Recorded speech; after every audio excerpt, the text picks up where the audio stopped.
눈치 빠르신 분, 기억력 좋으신 분은 지난 금요일 설교에 맨 마지막에 인용했던 성경 구절을 오늘 본문으로 삼았다 하는 것을 눈치채셨을 겁니다. 특별히 17절 말씀 은혜스럽고 좋습니다.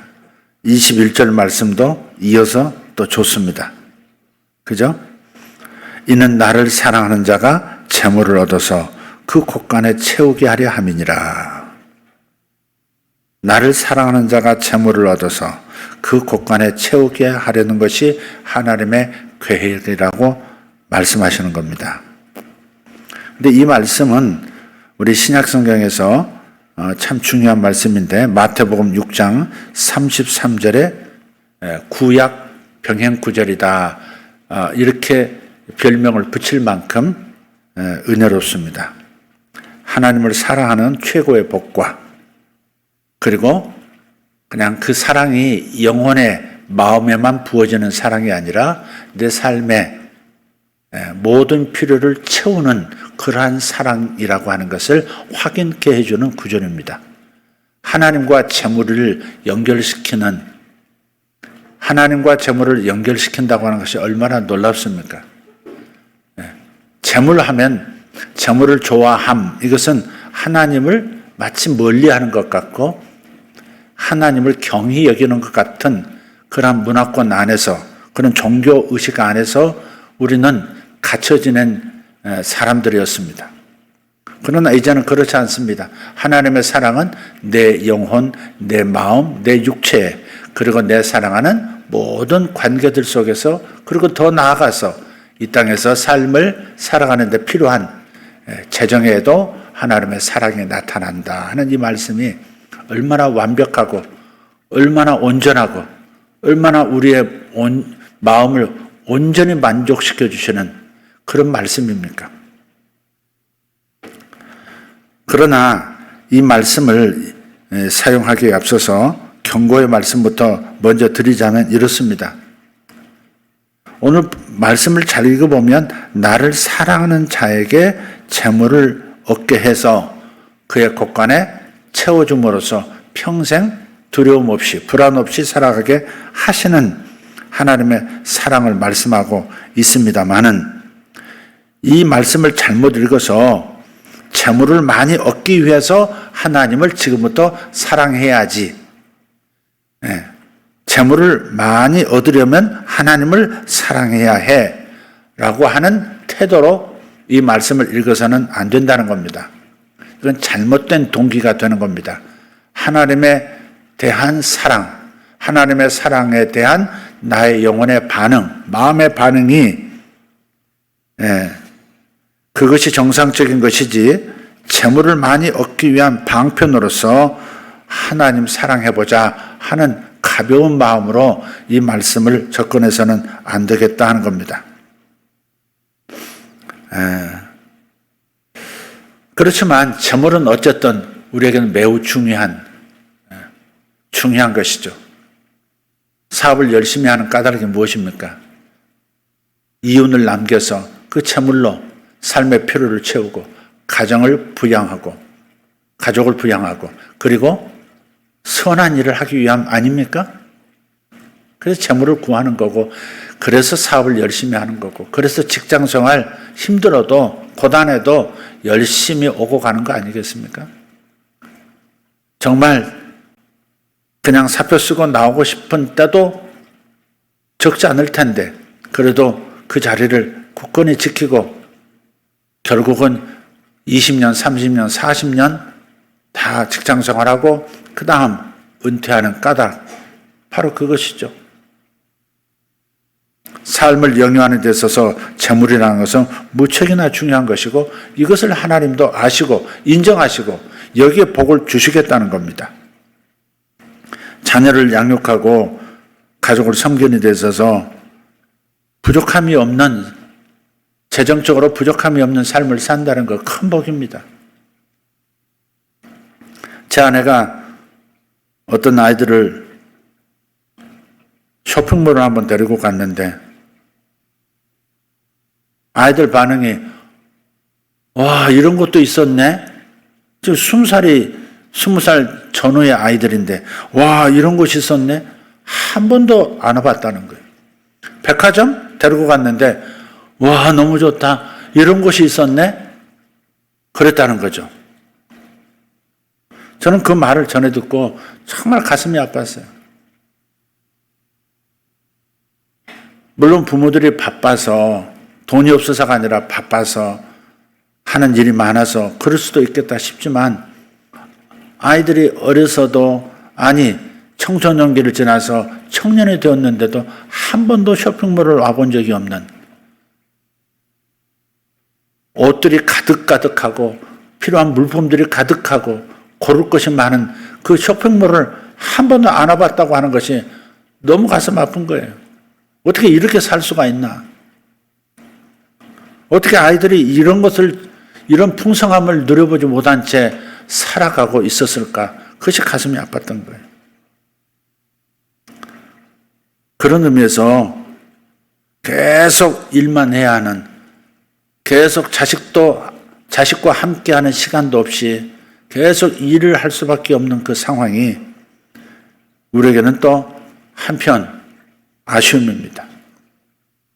그런 의미에서 재물이 넉넉해지는 것, 그것은 큰 복이라 하는 겁니다. 귀한 복입니다. 오늘 하나님께서 말씀하시는 거예요. 나를 사랑하는 자들이 나의 사랑을 입는다는 말씀으로 시작합니다. 나를 사랑하는 자들이 나의 사랑을 입는다. 사랑의 출발은 사랑이 많은 쪽이죠. 하나님 쪽에서 나를 사랑해 주신 겁니다. 먼저 그분이 나를 사랑해 주셨습니다. 어느 수준으로? 하나밖에 없는 자기 아들을 나를 대신해서 죗값을 치르도록 내어주시는 그런 사랑으로 나를 사랑하셨습니다. 우리 모두가 그 사랑을 덧입었습니다. 그런데 왜 여기 본문은 나를 사랑하는 자들이 나의 사랑을 입는다고 말씀하셨느냐 하는 겁니다. 그럼 내가 사랑받기 위해서 뭔가 노력을 해야 되겠네? 하나님을 사랑하는 노력을 해야 되겠네? 이런 생각이 들게 만드는 그런 구절입니다. 그러나 정리합시다. 하나님의 사랑은 내가 그분을 사랑하기도 전에 내게 와 있습니다. 그분은 모든 사랑으로, 모든 능력의 사랑으로 나를 이미 사랑하세요. 그런데 그 사랑을 깨닫지 못하면, 그리고 그 사랑에 대해서 반응하지 못하면 하나님의 사랑이 구체적인 현실 속에서 나타나지 않는다 하는 겁니다. 나를 사랑하지만 그 사랑이 삶의 구석구석에서 나타나지를 않는다.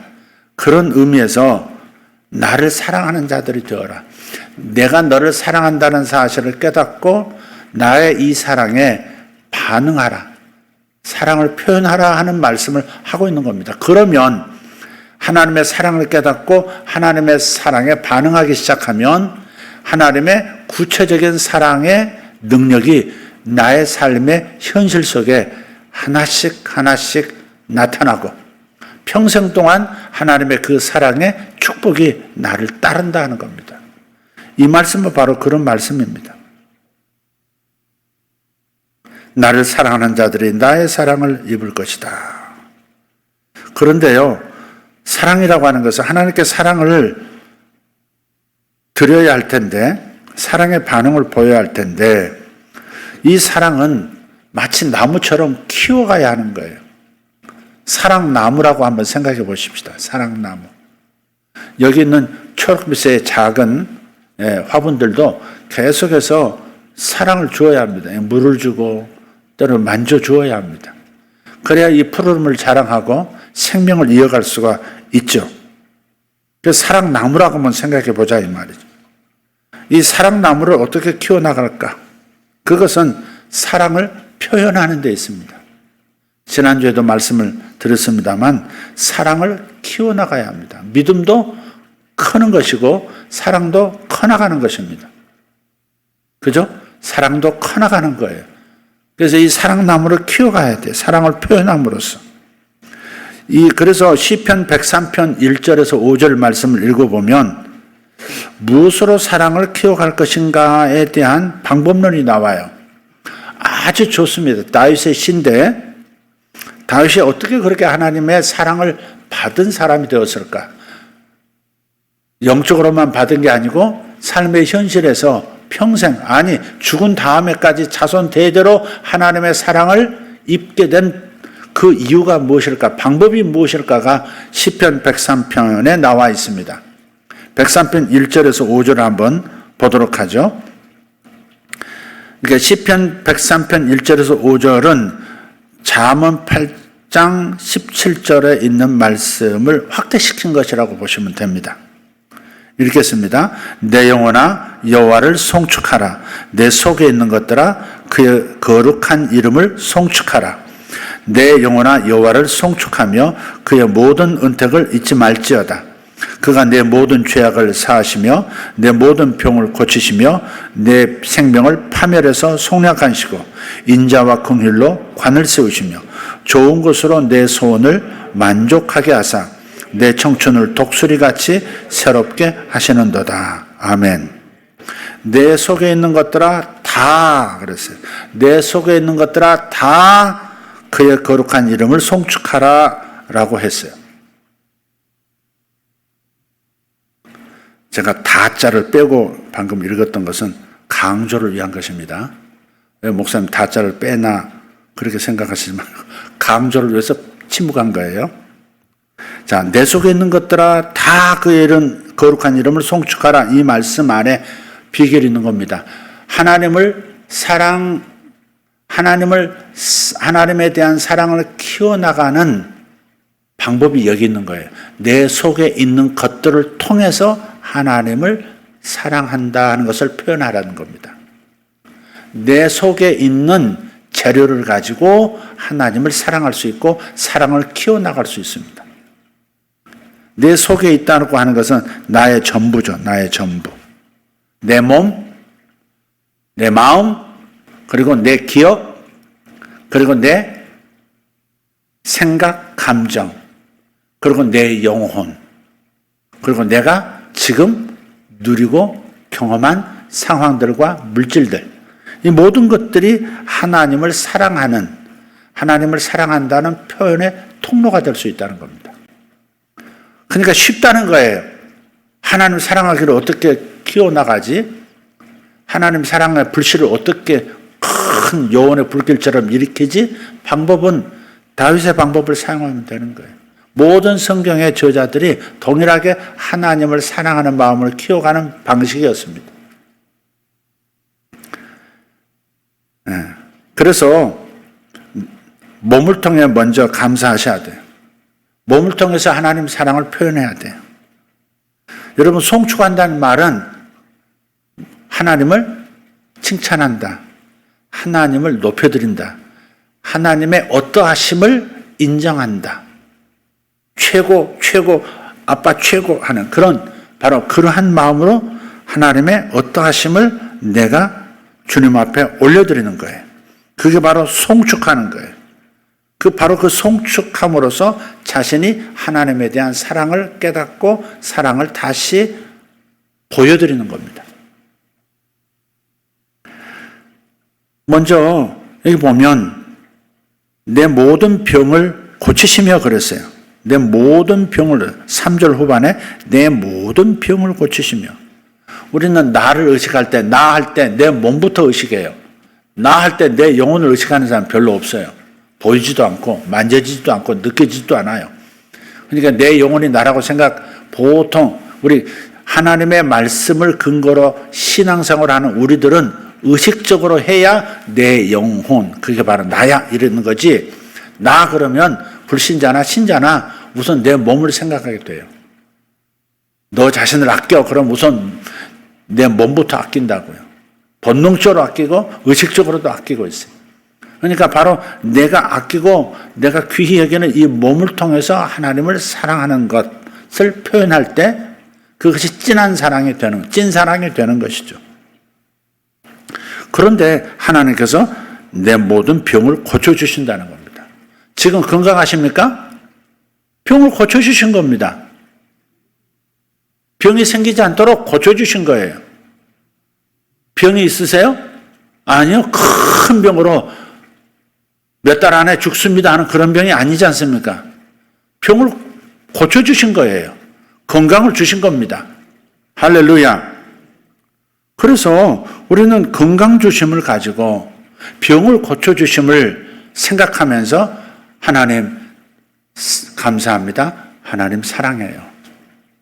선물을 받았을 때 아이들은 아빠 고마워요. 그리고 다시 하는 말 있죠. 아빠 사랑해요. 그렇게 하죠. 그냥 먼저 감사가 나오고 사랑한다고 또 사랑한다는 감정도 또 아빠에게 엄마에게 또 이렇게 되돌려 주는 것이죠. 그럴 때 아빠 엄마는 또 행복해지고 더 큰 사랑을 준비하죠. 더 큰 선물을 준비하는 것이죠.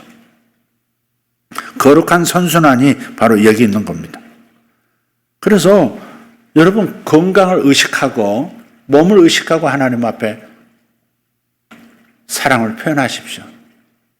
내가 태어난 거, 내가 여기까지 온 거, 내 뼈에 대해서 감사하시고 피를 만들어내는 뼈, 피를 만들어내는 간, 해독작용하는 간, 지금도 건강하게 작동하고 있는 것을 감사하시고 하나님 사랑합니다. 그 감사가 사랑을 표현하는 거니까 그렇게 하시는 겁니다. 내 피부에 대해서 내 머리카락의 윤기 그리고 잘 소화시키는 능력, 배변의 능력까지 우리는 계속 몸을 의식하는 것과 동시에 하나님을 의식할 수 있습니다. 몸을 의식하는 것을 통해서 하나님을 의식할 수 있습니다. 나를 의식하면 하나님에게서 마음이 멀어진다가 아니라 우리는 둘을 연결해야 합니다. 내 몸을 통해서 내 속에 있는 것들아 다 성축하라 했으니 내 몸 안에 있는 모든 기능들, 구성 요소들을 통해서 하나님을 사랑한다고 표현하셔야 합니다. 바로 그러면 그렇게 하나님을 사랑하는 사람들이 하나님의 구체적인 사랑을 경험하게 될 것이다. 그게 오늘 본문 8장, 잠언 8장 17절의 말씀인 거예요. 그리고 그 결과로 이는 나를 사랑하는 자가 재물까지 얻어서 그냥 필요한 것만 받는 것이 아니라 곳간에 채워줌으로써 미래 불안까지도 싹 가시게 만들어주시는 축복을 주시는 거예요. 그러니까 하나님을 사랑하기가 가장 중요한 것이고 신앙생활의 핵심이고 우선순위다 하는 것을 다시 한번 말씀을 드려요. 건강을 주셨고 병을 고쳐주셨어요. 우리 아픈 적 많잖아요, 사실. 감기라고 우리가 싹 무시할 수 있는 그 가벼운 병 아니지 않습니까? 그 앓는 동안에는 얼마나 고통스럽습니까? 그죠? 편도선을 앓고, 독감 때문에 고통하고, 그게 얼마나 고통스러워요. 사람이 체할 때 얼마나 우리가 경험들이 있는 거예요. 심지어 위경련이 일어나면 사람 거반이 다 죽습니다. 이래서 이런 상태가 계속돼. 암이 위에 생겨가지고 이렇게 고통스러우면 자살도 하겠구나. 그런 생각이 들 만큼 위경련이라는 것이 그렇게 힘들더라고요. 제가 저 북유럽 여행할 때 우리 목사님들이 체력이 좋으셔가지고 제가 제일 연로해가지고 따라다니느라고 10일 동안 6개국을 다녔으니까 깃발만 누구 안 들었지 계속 쫓아다녀. 빗속에 쫓아다녀. 눈 속에 쫓아다녀. 계속 그랬거든요. 한 7일쯤 됐는데 이 노르웨이 항구에서 그만 탈이 생겼어요. 그냥 배에서 이렇게 그 배에서 이제 그 빙하 호수가 있는데 그리고 이렇게 여행하고 그 항구에 내렸는데 그때부터 고통이 오는데 몇 시간을 고통하는데 이루 말할 수가 없어요. 앉지도 서지도 말하지도 뭐 먹는 건 둘째치고 별짓을 다 해도 뭐 고통스러운 것이 마치 쥐나는 거 있잖아요. 다리에 쥐나는 게 위에 생겼다고 한번 생각해 보세요. 다리나 겉으로 드러나니까 만져보기라도 하지.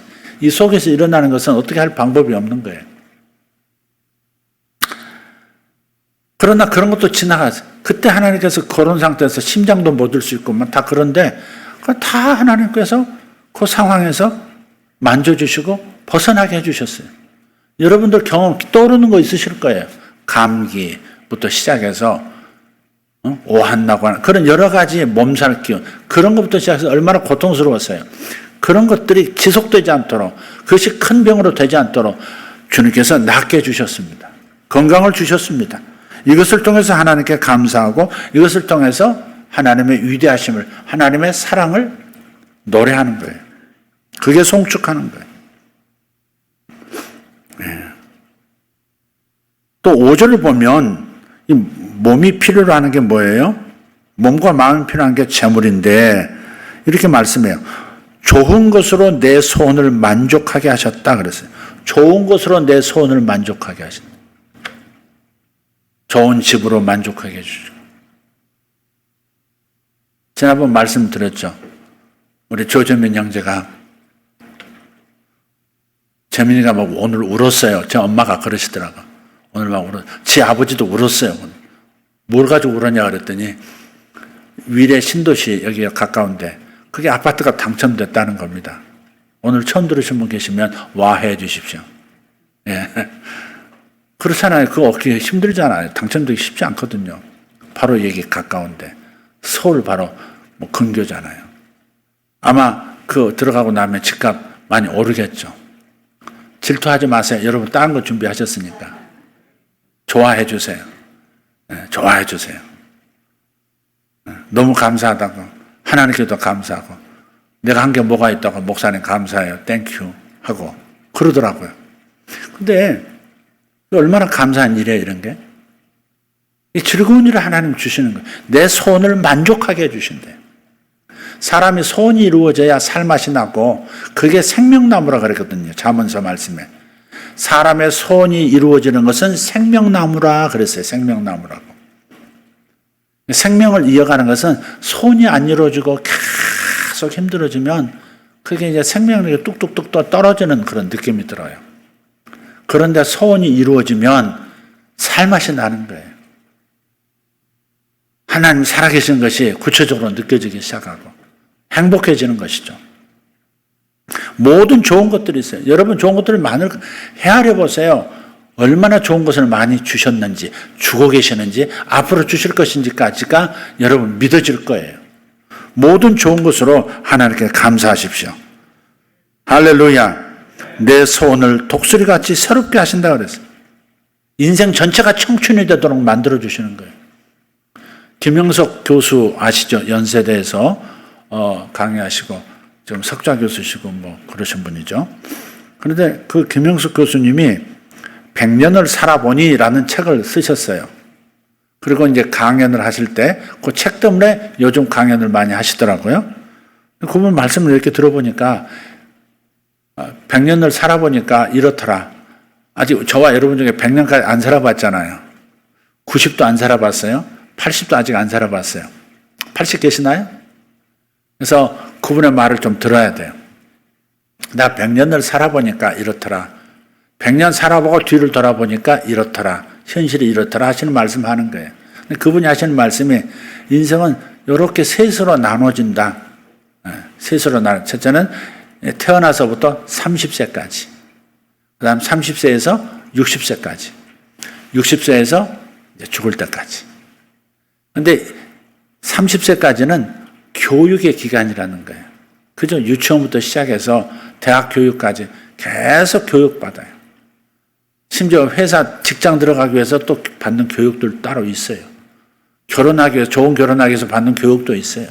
그러니까 교육의 기간이 30년이다. 그리고 그 30년부터 60년까지는 이제 직장 생활을 하든 사업을 하든 가족을 부양하고 그러면서 그렇게 돈을 벌어가면서 이렇게 자기를 완성시켜 나가는 그러한 기간이 60세까지라는 거예요. 사회생활, 직장생활. 첫 번째는 30세까지는 교육의 기간, 직장생활 기간. 그 다음 60 이후는 그럼 60이라고 하면 보통은 이제 은퇴가 70 뭐 이렇게 가는 분들도 있으니까 60점 넘으면 사회에서는 지금 은퇴하시는 연세 아닙니까? 나이 아닙니까? 그래서 그 전후로 해서 그 다음은 어떻게 할 거냐? 그 그럼 은퇴했으니까, 정년 끝나고 이제 은퇴했으니까, 그 다음은 이제 아무것도 안 하냐? 그건 아니라는 거죠. 자기가 살아보니까, 그때부터가 자기를 진짜 완성시키는 또 다른 기간이더라 하는 거예요. 제가 목회자 입장에서 한번 생각해 봤어요. 제가 70에 은퇴한다 합시다. 70에 은퇴한다 합시다. 열심히 이제 뭐 하는 일 있지 않겠어요? 목회하는 거죠. 상담도 하고, 뭐 기도 사역도 하고, 설교도 하고, 또 다른 신방도 하고, 뭐 축사 사역도 하고, 여러 가지 이제 목회 사역이라는 것이 종합 예술이라고 다양한 것을 해야 되는 거예요. 그러면 은퇴하면 이 모든 것이 다 끝난단 말이에요. 그 활동하던 게 끝나요. 그러면 그게 인생의 끝이냐? 그건 아니다 이 말이죠. 그때에도 뭔가가 있어야 되는 거예요. 그때에도 청춘이어야 하는 거죠. 그러니까 그때도 계속 이어지는 어떤 삶이, 풍성한 삶이 있으려면 30대까지 받았던 교육으로 끝나서는 안 된다는 거죠. 그분의 말씀이 그래요. 끊임없이 책을 읽고 공부해야 된다는 거예요. 공부해야 된다. 공부를 참 강조 많이 하시는 분이세요. 100세까지 산다는 거 보통 일 아닌데, 그분이 건강한 모습으로 100세까지 사신 것은 끊임없이 공부하는 분이셨기 때문에 그렇게 된 거 아닌가, 그런 생각이 들어요. 여러분 아시는 그 권도원 박사님, 팔체질 창시자, 권도원 박사님도 가보면 지금 102세세요, 이제. 102세신데, 요즘은 제가 근황을 잘 모르겠습니다만은 작년만 해도 이렇게 드시는 거 보면 저하고 똑같이 드세요. 저보다 더 빨리 드시기도 하세요. 뭐 대구탕 하나 시켜놓으면 저보다 더 빨리 후두둑후두둑 뼈 쫙 골라내고 후루룩 국물까지 마시고 딱 끝을 숟가락 놓으시는 분이세요. 101세신데 그러신 거예요. 어떻게 이렇게 건강을 유지할까? 의사기 때문에 뭔가 침을 스스로 많이 넣으셔가지고 이렇게 됐을까? 그것보다도 그분은 끊임없이 뭔가를 탐구하는 분이에요. 공부하시는 분이세요. 어떻게 하면 더 환자들을 정확하게 진단해서 암에서 벗어나게 할까? 병에서 노인받게 할까? 끊임없이 밤새도록 공부하시는 분이세요. 그러다가 이제 졸음이 오시면 그냥 책상에서 의자에서 이렇게 잠깐 주무시고 또 일어나셨다가 또 연구하시고 또 공부하시고 그런 분이세요. 작년에 이제 댁에서 뵀는데 그 따님에게 여쭤보니까 책을 하루에 한 권씩 읽으신대요. 그 연세에. 101세 하루에 책을 한 권씩 읽으신대요. 놀라지도 않네. 근데 김영석 교수님도 끊임없이 공부를 하라는 거예요. 60이 되면 은퇴했다, 끝났다 이렇게 생각하지 말고 그때부터가 진짜 공부, 인생 공부 시작한다고 생각. 그때부터가 사회생활이라는 거예요. 요 앞에는 60까지는 교육의 기간이고 그 다음에 직장생활 한 거고 다 끝나면 그때부터가 사회로 나가는 거라는 거예요. 사회생활 해야 된다는 거죠. 봉사도 하고 자기를 완성시켜 나가면서 뭔가를 남겨야 되는 진짜 사회생활을 해야 되는 기간이니까 교육이 30대로 끝나서는 안 되고 계속 이어져야 한다 하는 말씀을 하시더라고요. 그걸 제 목회에 한번 여러분과 저의 신앙생활을 한번 이어서 생각해 보는 겁니다. 여러분, 제 얘기를 했습니다. 제가 은퇴를 하면 목회를 내려놓으면 그 다음에 할 일이 없는 걸까요? 할 일이 없다고 이제는 뭐 이제 노후라고 이렇게 생각한다면 그건 잘못 산 거죠, 그게. 그게 잘못 산 겁니다. 우리는 목회를 그러니까 사역 설교하고 뭐 기도하고 뭐 이렇게 찬양하고 뭐 했던 모든 일들을 내려놔도 이어지는 게 본질은 있어야 된다 이 말이죠. 그게 뭐예요? 하나님을 사랑하는 것, 하나님과 동행하는 것, 하나님과 끊임없이 하나님을 알아가는 친밀한 교제, 이것이 중요하죠.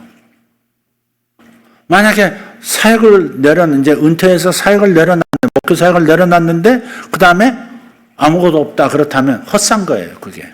그건 헛목회한 것이고 인생을 낭비한 것이죠. 내가 목회 사역은 내려놔도 하나님 사랑하기는 계속 이어지고 풍성한 삶으로 이어져야 하는 겁니다. 아니, 그것이 60에 모든 걸 내려놓고 노후로 들어간다 할지라도 진짜 사회생활로 들어간다 할지라도 그 전 기간 동안에 끊임없이 가장 중요한 것이 하나님과의 사랑의 교제였다. 교제가 없이는 온전한 목회도 안 되지만 그게 없으면 은퇴하는 순간에 끝이 나는 겁니다.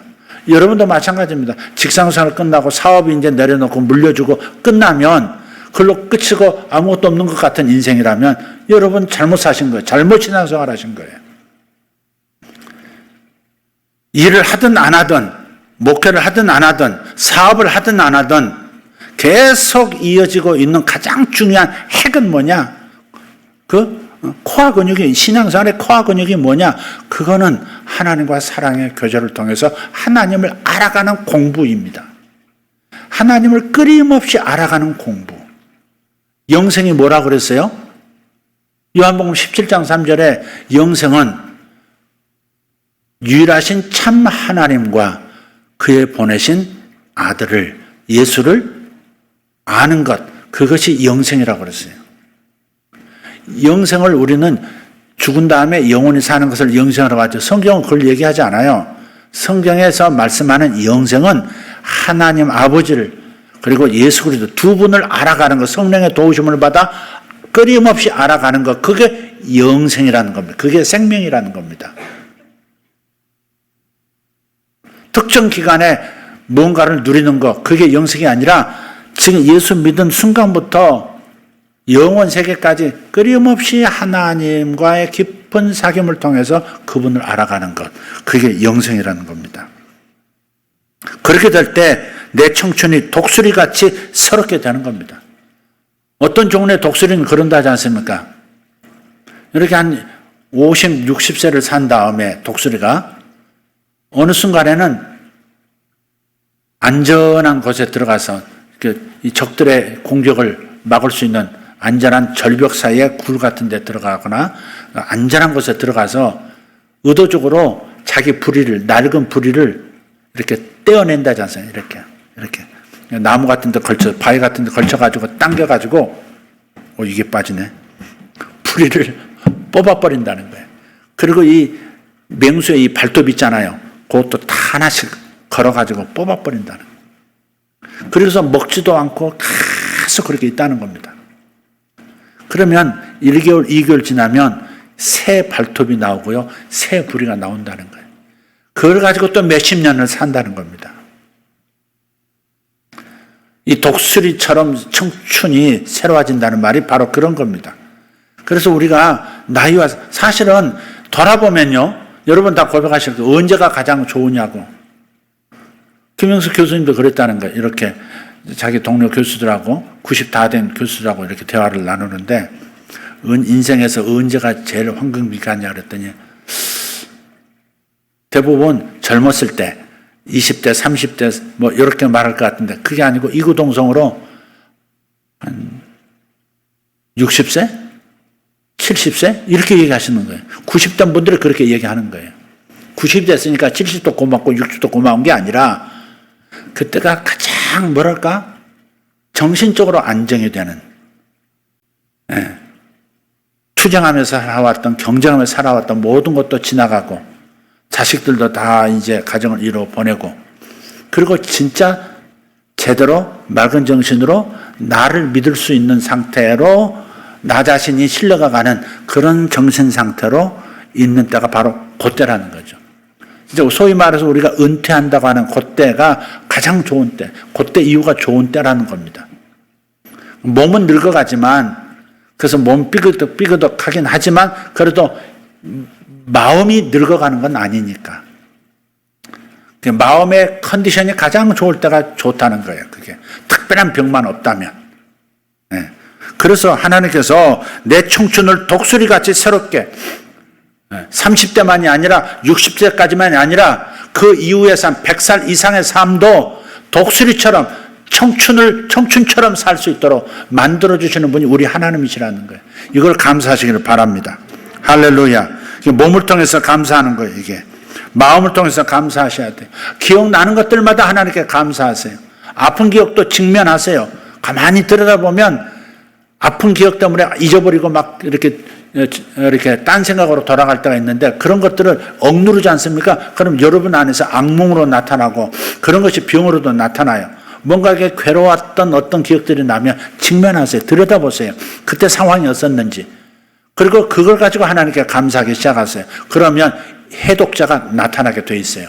아하, 이래서 이런 일이 생겼었구나. 이걸 통해서 내가 이렇게 됐구나 하는 해석, 그 해석이 바로 해독자입니다. 요셉이 분노할 수 있잖아요. 형들 만났을 때 단번에 죽일 수도 있고 감옥에 넣을 수도 있지만 그렇지 않고 오히려 형들과 형들의 자식들까지 먹여 살렸던 까닭은 뭐예요? 하나님께서 깨닫게 하신 것이죠. 바로 이때를 위해서 저들이 나를 노예로 팔았구나. 저들은 나를 팔았지만 하나님께서 나를 애굽으로 보내시려고 저들의 마음, 분노하는 마음을 사용하셨구나. 이걸 깨달으니까 밉지가 않은 겁니다. 자유가 오는 거죠. 바로 그러한 것들을 이 기억을 통해서도 하나님께 감사하고 기억을 통해서 하나님께 사랑을 표현하는 겁니다. 기억도 버릴 것이 없습니다. 하나도 버릴 것이 없습니다. 수치스러웠던 기억, 실패의 기억도 버릴 게 없습니다. 사실 자기가 괴로운 거지 남들은 그걸 그 큰 문제로 안 보거든요. 내 실수 그 큰 문제로 안 보거든요.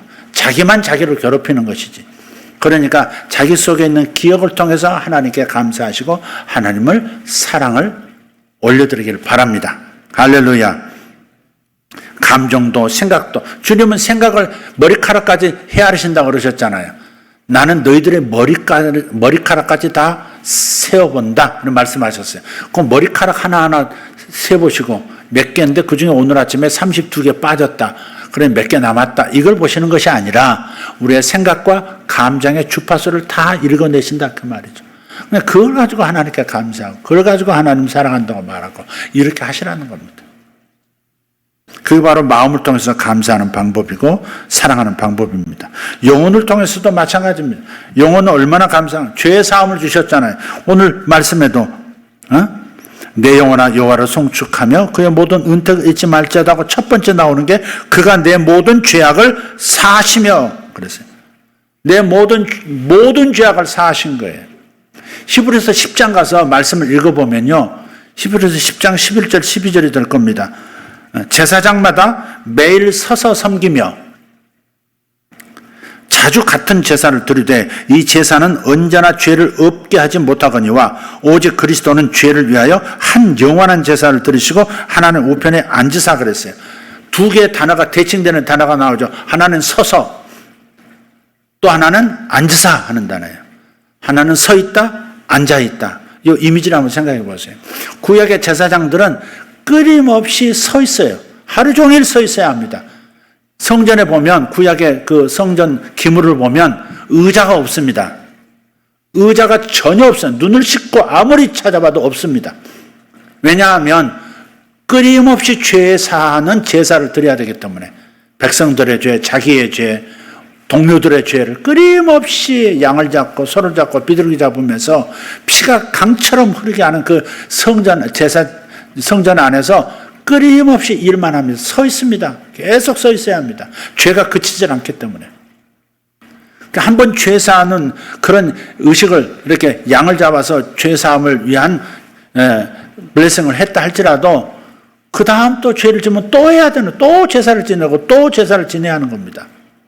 그러나 예수 그리스도를 통해서 단 한 번 십자가에서 영원한 제사, 완벽한 제사, 단 한 번으로 원샷으로 끝나버리는 그런 제사를 예수께서 드리신 거예요. 과거, 현재, 미래 모든 죄를 단번에 자기 몸에 모든 형벌을 가져오고 모든 저주를 가져와서 십자가에서 다 정리해 버리셨기 때문에 그래서 다시 죄 사함을 위한 제사를 드릴 필요가 없기 때문에 그분은 십자가에서 속죄 제사를 드린 다음에 하늘 보좌 우편에 앉으신 거예요. 예수님은 대제사장이시잖아요. 그러니 얼마나 죄 사하는 일을 위해서 끊임없이 움직이셔야 합니까? 그런데 십자가에서 다 끝냈다는 겁니다.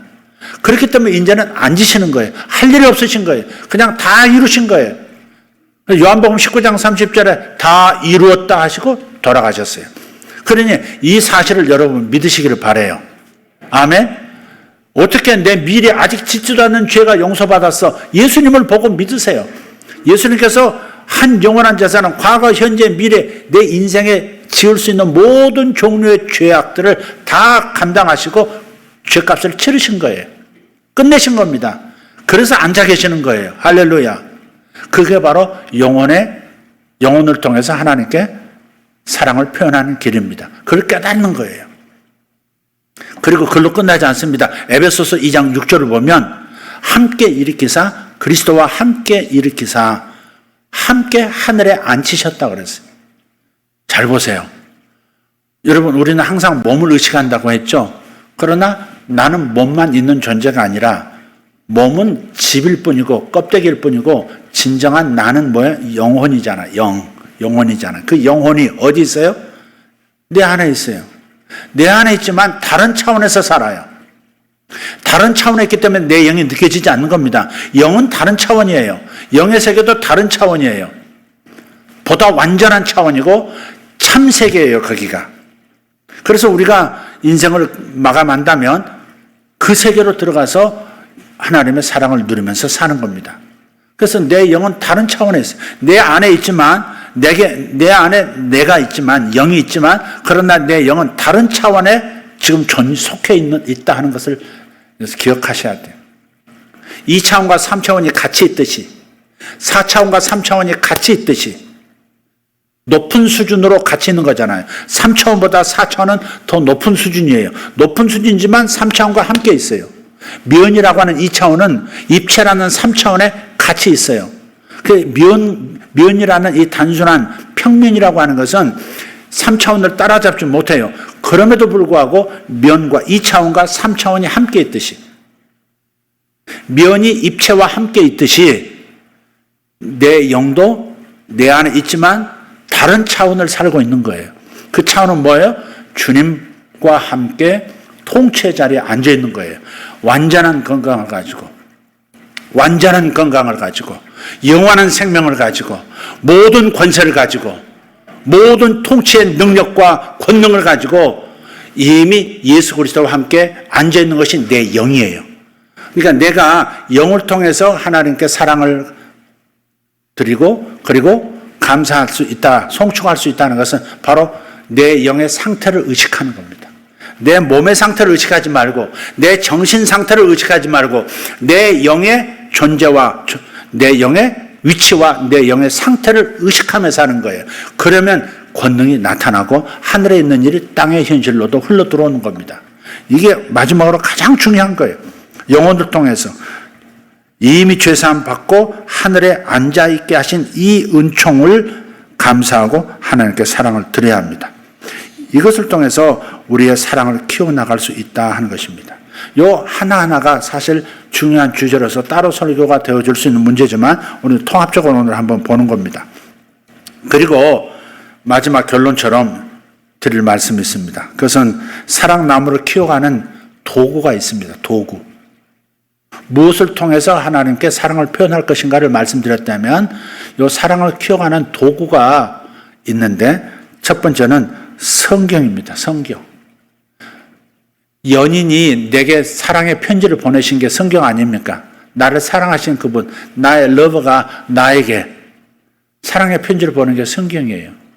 그러니까 나를 사랑하는 사람의 이야기를 계속 들으면 사랑이 커지죠.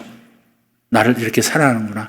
그래서 나도 따라서 사랑하는 마음이 커지죠. 여러분 성경을 꾸준히 읽으시면 마음 안에서 부흥이 일어날 거예요. 성경을 꾸준히 읽으시면, 그 사랑의 편지를 꾸준히 읽으시면 하나님에 대한 사랑의 부흥의 불길이 일어날 겁니다. 여러분에게 특별한 사역을 해줘야 여러분의 영이 성장하는 게 아니고요. 여러분이 영적으로 성장하는 길은 나를 향한 하나님의 사랑의 이야기를 꾸준히 읽는 거예요. 꾸준히 읽는 거예요. 이해 안 되면 넘어가고, 그러면 그 다음 읽을 때도 깨달아지고, 다음 읽을 때도 깨달아지고, 이렇게 사랑의 편지 읽는 거예요. 여러분 구약에 이상한 결혼 하나 있습니다. 어떻게 이렇게 결혼이 이루어질 수 있나 싶어요. 여러분도 자식을 결혼시킬 때 이렇게 할 수 있을까? 이런 거예요. 리브가라는 여자가 있는데, 레베카가 있는데, 이 여자가 아주 아리따운 여자였죠. 듣도 보도 못한 남자 이야기를 듣고요. 그 중매쟁이 따라서 언제 부모를 평생 다시 만날 수 없는 그 고향을 떠나고 부모를 떠나서 그 남자 만나러 결혼하려고 떠나는 이야기. 여러분 리브가 이야기 아시죠?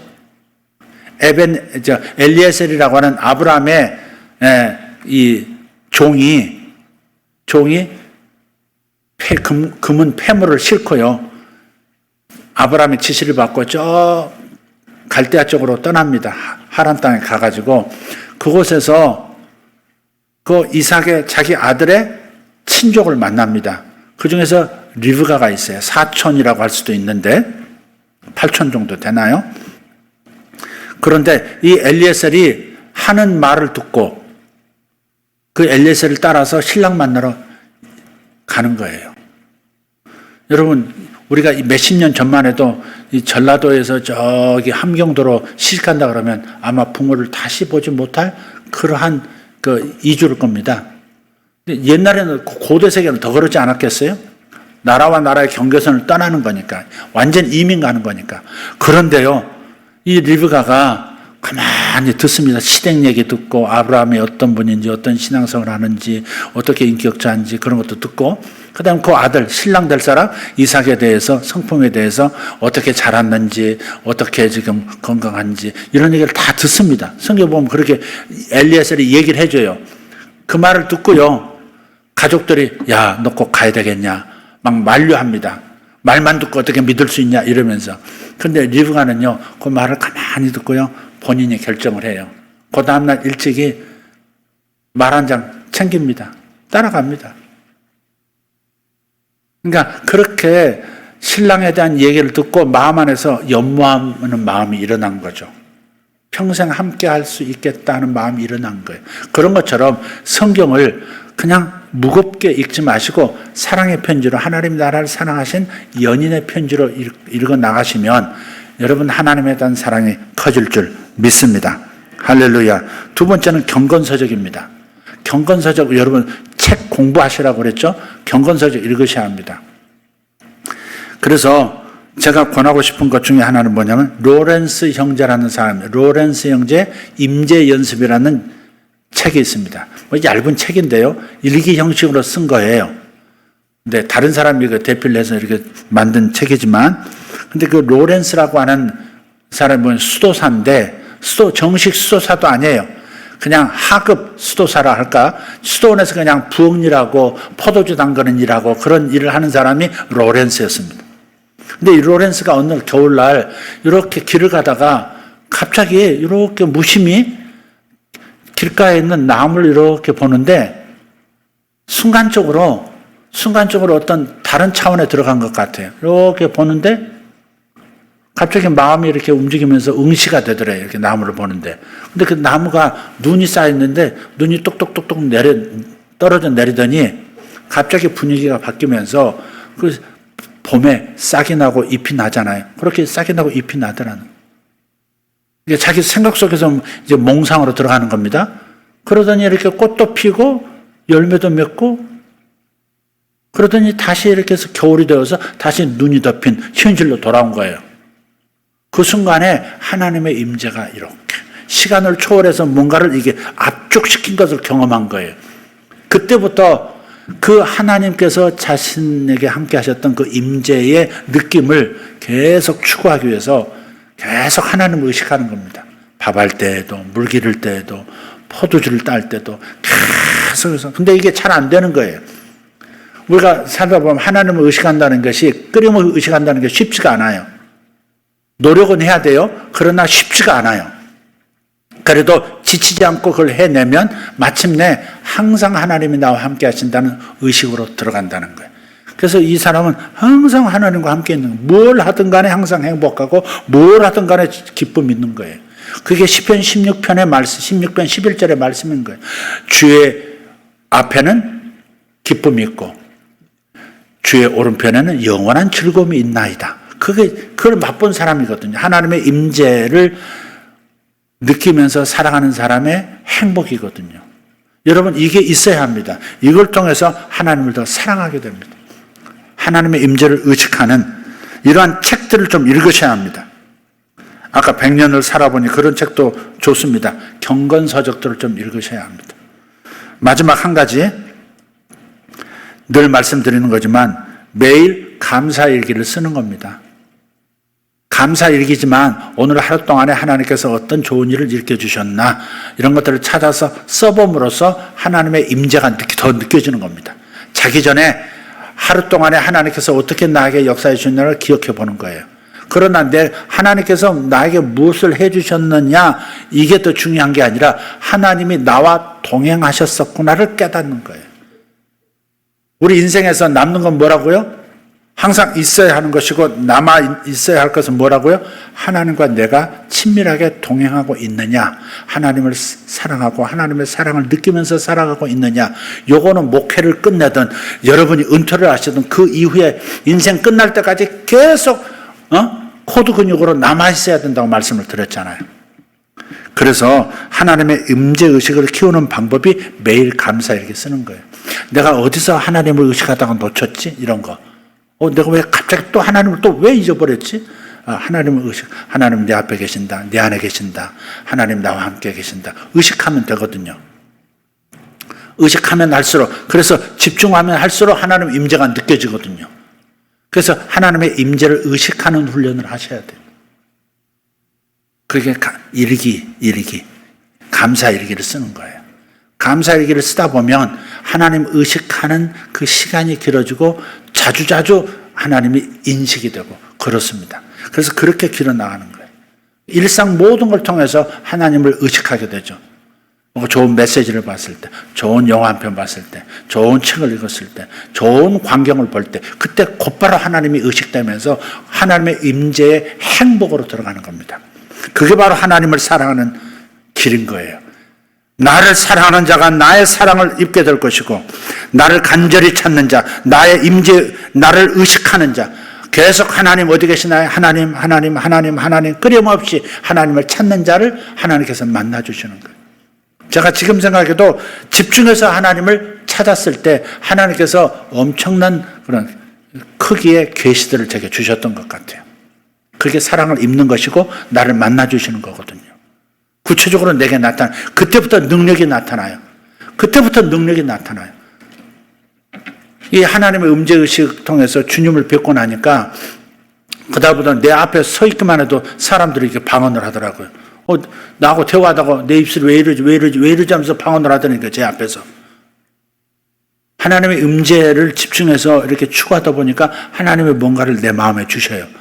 그것이 내 안에서 있다는 것을 주변의 영혼들이 다 아는 거죠. 자신도 모르게 아는 거예요. 그리고 자신 모르게 성령의 임재 속에서 방언도 하고 그냥 치료도 받기도 하고 그런 일이 일어나더라고요. 귀신이 그냥 알아서 나가기도 하고 말이죠. 사람이 픽픽 쓰러지는 거예요. 귀신이 나가니까 팍 쓰러지고 이런 일이 일어나더라고요. 그러니까 하나님의 임재의식을 계속 느낄 수 있는 감사일기를 쓰는 거 매우 중요하다. 한 줄이라도 적어라. 한 줄이라도. 프랭크 루박이라고 하는 분이 프랭크 루박의 편지라는 책도 있어요. 거기에 이제 로렌스 영재 임재 훈련이라고 하는 책하고 일맥상통한 그런 책이에요. 어쨌든 경건서적 통해서 매일 감사일기 쓰기, 그다음 성경을 꾸준히 사랑의 편지를 읽기, 이걸 통해서 이 도구를 통해서 하나님의 사랑은 키워져 간다. 아멘. 제가 두 종류의 얘기를 했습니다. 내 속에 있는 것들로 하나님을 사랑한다는 표현하기, 그리고 이것을 마중물 붓는 건데 여기 성경 읽기와 도구인데 성경 읽기, 그 다음 경건책, 경건서적 읽기, 세 번째 매일 감사일기 쓰기. 이 두 종류의 도구와 방식으로, 재료로 하나님에 대한 사랑을 키워나가시면 틀림없습니다. 하나님께서 약속하세요. 이는 나를 사랑하는 자가 재물을 얻어서 그 곳간에 채우게 하려 함이라. 재물을 얻기 위해서 하나님을 사랑한다. 이것은 추하게 만들어버리는 거니까 그런 방식, 그런 의식은 갖지 마시고 무작정 어디로 뛰어들어라? 하나님 사랑하기로 뛰어들어라. 그러면 저절로 그림자처럼 재물 얻는 역사, 재물이 창고에 쌓이는 역사가 있을 것이다. 할렐루야. 아멘. 기도하겠습니다. 하나님을 사랑하는 자의 복이 무엇인지 하나님을 어떻게 사랑할 것인지, 어떻게 사랑을 키워갈 것인지 오늘 말씀을 주셔서 감사합니다. 주님에게는 나를 향한 사랑만 있는 것이 아니라 사랑의 열매, 오늘 말씀에 18절에 있는 것처럼 부귀가 내게 있고 장구한 재물과 공의도 그러하다 하신 것처럼 하나님께서 모든 좋은 것으로 우리를 채워주시는 것을 오늘 발견합니다. 다시 한번 우리가 하나님 사랑하기를 어디서 그쳤는지, 내 사랑하기를 어디서 성장시키지 못한 채 답보 상태에 있는지 자신을 분별하고 깨달아 회개하여 결심하고 하나님 사랑하기로 들어가게 하여 주시옵소서. 감사합니다. 살아계신 예수님 이름으로 기도합니다.